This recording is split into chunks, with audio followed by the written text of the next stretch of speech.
Have you ever noticed how anxiety doesn't just live in your mind? It speaks through your body, whispers through your words, and screams through your silence. Right now, as you're watching this, millions of people are fluent in a language they never chose to learn. The language of anxiety. But here's what nobody tells you about this language. It's not just random noise. It's not just your brain being dramatic or your body overreacting. There's actually a complex, intricate system at work here. And once you understand how to decode it, everything changes. The racing heart, the sweaty palms, the way your voice gets higher when you're nervous, the specific words you choose when you're spiraling. It's all part of a sophisticated communication network that's been trying to tell you something important. I'm about to show you how to become fluent in your own anxiety. And I promise you, this isn't going to be another generic self-help video telling you to just breathe and think positive thoughts. We're going deeper than that. We're going to explore the actual linguistics of fear, the grammar of worry, and the syntax of stress.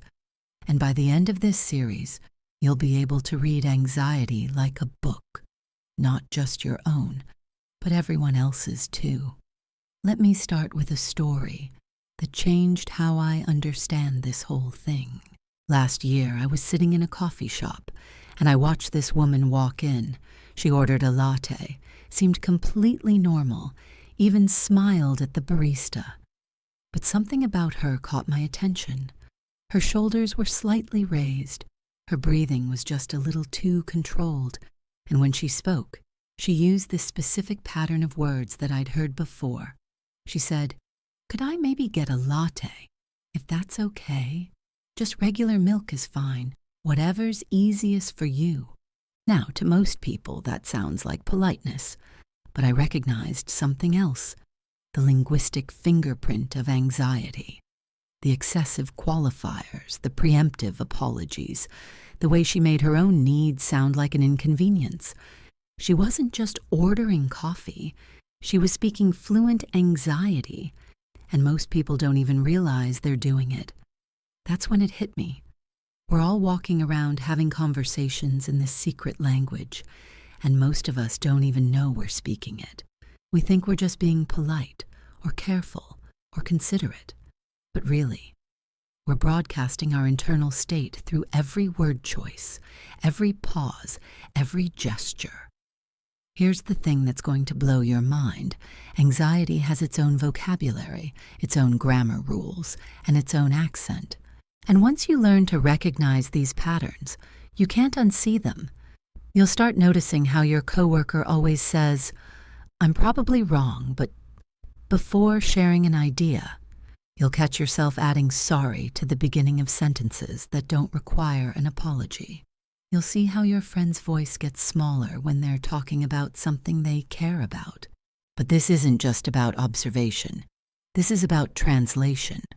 Because when you can decode the language of anxiety, you can start to respond to it, both in yourself and in others.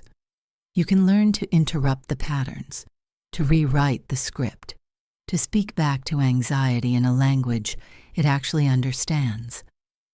And that's what we're going to do in this video series. We're going to become linguistic detectives, anxiety archaeologists, fear translators.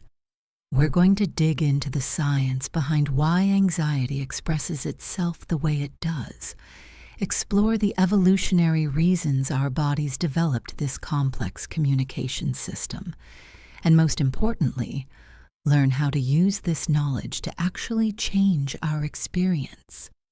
Now, I know what some of you might be thinking. This sounds way too complicated. I just want to feel less anxious. And I get that. But here's the secret that every anxiety expert knows but rarely talks about. The shortest path to feeling better isn't through fighting anxiety or trying to make it go away. It's through understanding what it's trying to tell you. Think about it this way. If someone was speaking to you in a foreign language, you wouldn't just cover your ears and hope they'd stop talking. You try to understand what they were saying, right? Well, anxiety is speaking to you in a foreign language every single day. It's giving you information about your environment, your relationships, your needs, your boundaries. But instead of listening, most of us just try to turn down the volume. What if I told you that anxiety isn't your enemy? What if I told you that it's actually one of the most sophisticated early warning systems ever developed?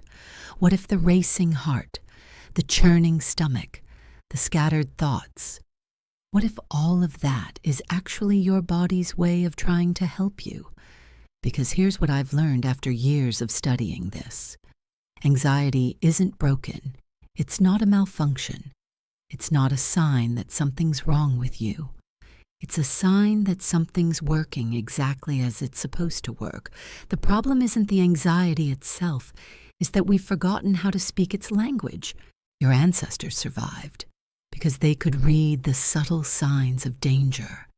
They could interpret the crack of a twig, the shift in the wind, the behavior of animals. They were fluent in the language of survival. And guess what? You inherited that same system. But instead of tigers and storms, you're dealing with job interviews and social media and relationship conflicts and financial pressure. Your anxiety is trying to help you navigate a world that your nervous system wasn't designed for. It's like having a smoke detector that's so sensitive it goes off every time you make toast. The detector isn't broken. It's just calibrated for a different kind of threat. But here's the beautiful part. Once you understand how this system works, you can start to recalibrate it. You can learn to distinguish between real threats and false alarms. You can develop a more nuanced vocabulary for your emotions. You can start speaking back to anxiety in a way that actually helps, instead of making things worse. And that's exactly what we're going to explore in this series. We're going to break down the anatomy of anxious language, decode the hidden messages in your physical symptoms, and learn how to have a different kind of conversation with your nervous system. I'm going to show you how anxiety speaks through your body language, how it influences your word choices, how it shows up in your relationships, and how it even affects the way you breathe. We're going to explore why some people's anxiety comes out as perfectionism, while others experience it as procrastination. We'll dig into why anxiety makes some people talk faster, while it makes others go completely silent. But most importantly, we're going to learn how to respond, because once you can recognize the language of anxiety, you can start to speak back to it. You can learn to negotiate with it, to reassure it, to give it what it actually needs, instead of what it thinks it wants. This isn't about eliminating anxiety. That's not possible, and honestly, it's not even desirable. This is about developing a healthier relationship with it. This is about becoming bilingual in calm and chaos, fluent in both peace and panic. So if you're ready to stop being held hostage by a language you don't understand, if you're ready to become the translator between your anxious mind and your rational self, if you're ready to finally decode what your body has been trying to tell you all along, then you're in exactly the right place.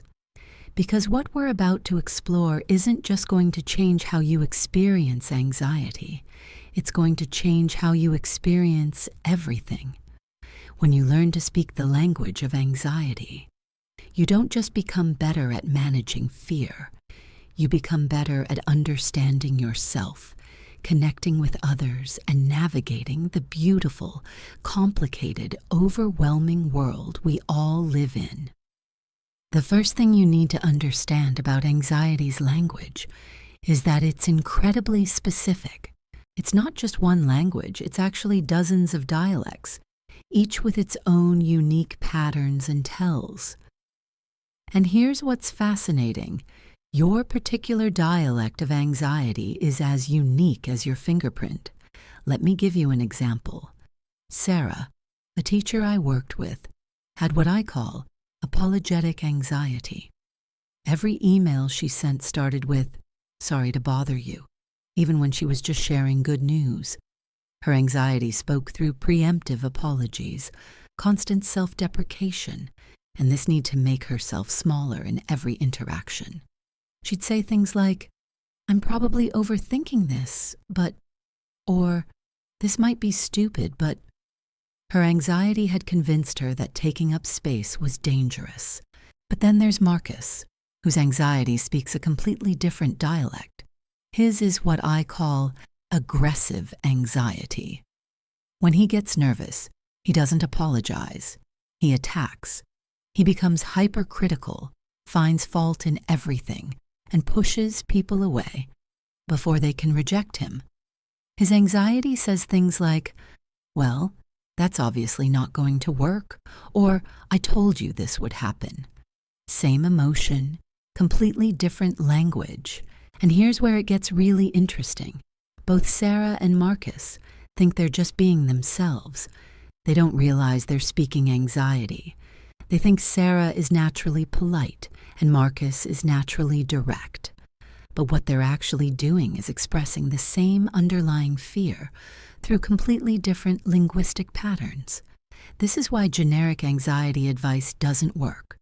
You can't give the same solution to someone who speaks apologetic anxiety and someone who speaks aggressive anxiety.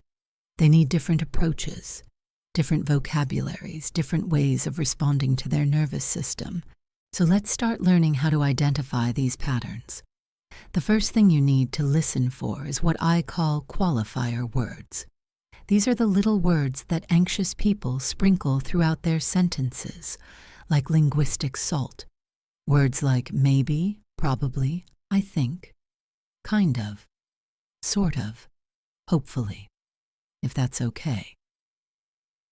Listen to yourself speak for the next hour. Count how many times you use these words. Most people are shocked when they realize how often they're qualifying their own thoughts and feelings. You'll say things like, "I'm probably wrong, but maybe we should kind of consider this option, if that makes sense." That's not confidence talking. That's anxiety hedging its bets. But here's the thing about qualifier words. They're not always bad. Sometimes they're appropriate. The problem is when they become your default setting, when you can't make a simple statement without cushioning it with uncertainty.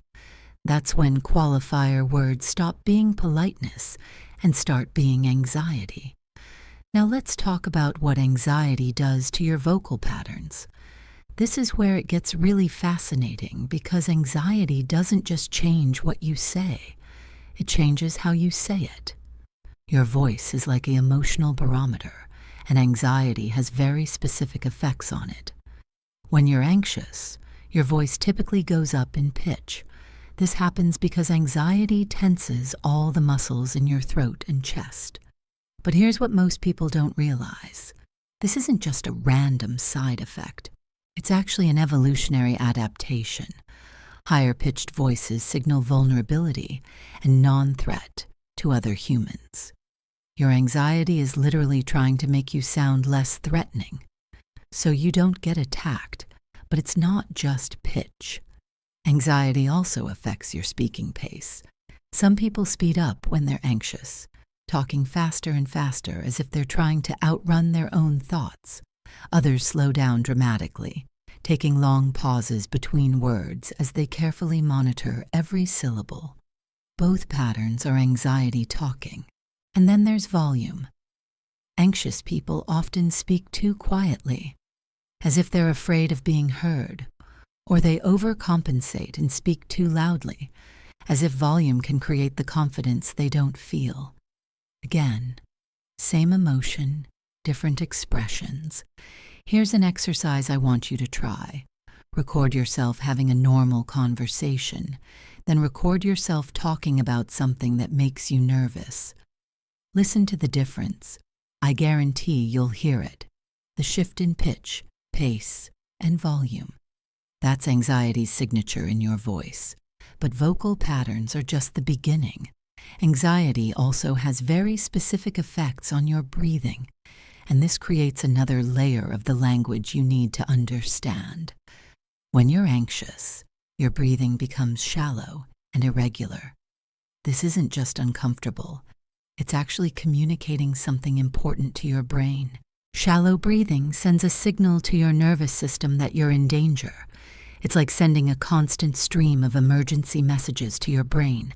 Something's wrong. Stay alert. Don't relax. This creates a feedback loop where your breathing makes you more anxious, which makes your breathing more shallow, which makes you more anxious. But here's the beautiful part. Once you understand this pattern, you can interrupt it. You can literally speak back to your anxiety through your breath. When you breathe deeply and slowly, you're sending a different message to your nervous system. You're saying, it's safe, you can relax, everything is okay. This is why breathing exercises work, but it's also why they don't work for everyone. Some people try to force deep breathing when they're in the middle of a panic attack, and it just makes them more anxious because they're fighting against their body's natural response. The key is learning to work with your nervous system, not against it. Now, let's talk about something that might surprise you: the way anxiety affects your body language. Because anxiety doesn't just live in your mind and your voice. It lives in your posture, your gestures, your facial expressions. And once you know what to look for, you can read anxiety like a book. Anxious people tend to make themselves smaller. They hunch their shoulders, cross their arms, take up less space. They avoid eye contact or make too much eye contact, trying to read every micro expression on the other person's face. They fidget, tap their feet, play with their hair, touch their face. These aren't just random nervous habits. They're anxiety's way of self-soothing. But here's what's really interesting. Your body language doesn't just express anxiety. It can actually create anxiety. When you make yourself smaller, when you avoid eye contact, when you fidget, you're sending signals to your brain that there's something to be afraid of. Your posture is literally telling your nervous system to stay on high alert. This is why power poses work. When you stand tall, make eye contact, and take up space, you're sending different signals to your brain. You're saying, I'm safe, I'm confident, I can handle this. Your body language is speaking back to your anxiety in a language it understands. But here's where most people get it wrong. They try to fake confidence by forcing themselves into power poses when they're terrified. That's like trying to speak a foreign language by yelling. It doesn't work because it's not authentic. The key is learning to gradually shift your body language in a way that feels genuine and sustainable. So let me teach you something that's going to change everything. The most powerful tool you have for communicating with anxiety isn't your mind, it's your body. Because here's what happens when you start speaking anxiety's physical language fluently. You can literally rewire your nervous system in real time. Watch this. Next time you notice yourself getting anxious, try this instead of fighting it. First, acknowledge what's happening. Say to yourself, I see you, anxiety. I hear what you're trying to tell me. Then, instead of trying to make it go away, ask it a question. What do you need right now? What are you trying to protect me from? Taux. This might sound crazy, but anxiety actually responds to curiosity better than it responds to resistance. When you get curious about your anxiety instead of frustrated with it, something magical happens. The intensity starts to decrease because you're no longer feeding it with resistance. Here's the thing about anxiety that nobody talks about. It's incredibly intelligent. It's been keeping humans alive for millions of years. It knows things about your environment, your relationships, your needs that your conscious mind hasn't figured out yet. When you learn to listen to it, Instead of silencing it, you gain access to information that can actually help you navigate life more effectively.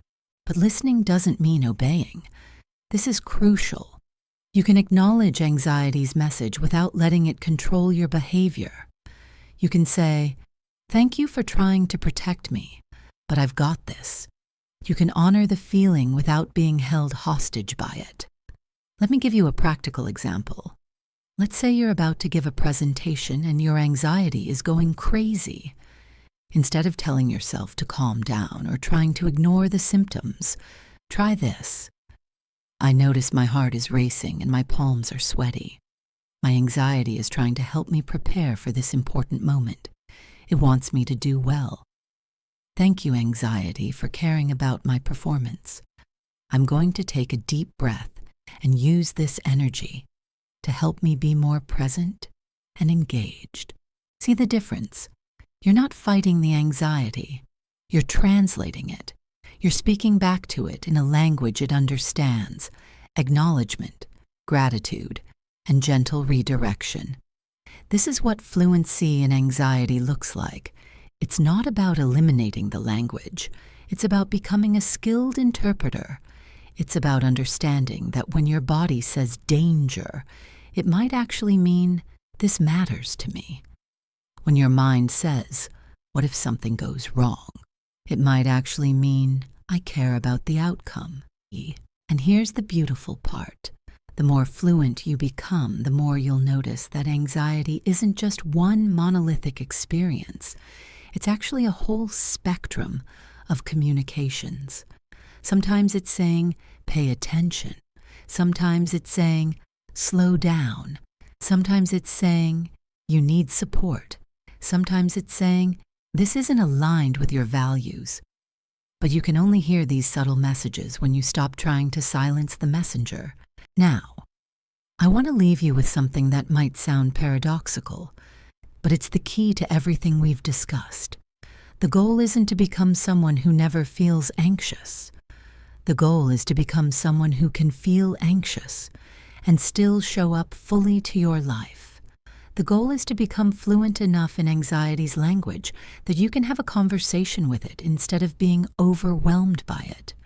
Because here's what I've learned after years of studying this.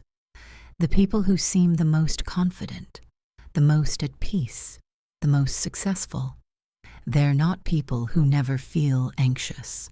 They're people who've learned to speak anxiety's language so fluently that they can work with it instead of against it. They've learned that anxiety isn't the enemy of courage. It's actually courage's conversation partner. They've learned that you can feel scared and still take action. You can feel uncertain and still make decisions. You can feel overwhelmed and still move forward. This is what it means to be fluent in the language of anxiety. It's not about perfect grammar or flawless pronunciation.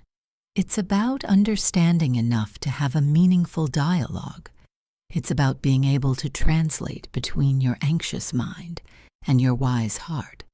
It's about becoming bilingual in fear and love, fluent in both chaos and calm.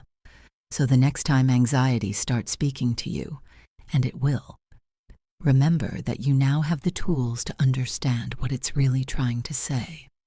You can listen with curiosity instead of judgment. You can respond with wisdom instead of reaction. You can speak back to it in a language that actually helps instead of making things worse. Because the truth is, anxiety has been trying to have a conversation with you your whole life. It's time you learned to speak its language fluently enough to finally understand what it's been trying to tell you. And when you do, everything changes. Not just how you experience anxiety, but how you experience being human. The language of anxiety isn't something to fear, it's something to learn. And now you have the tools to become fluent.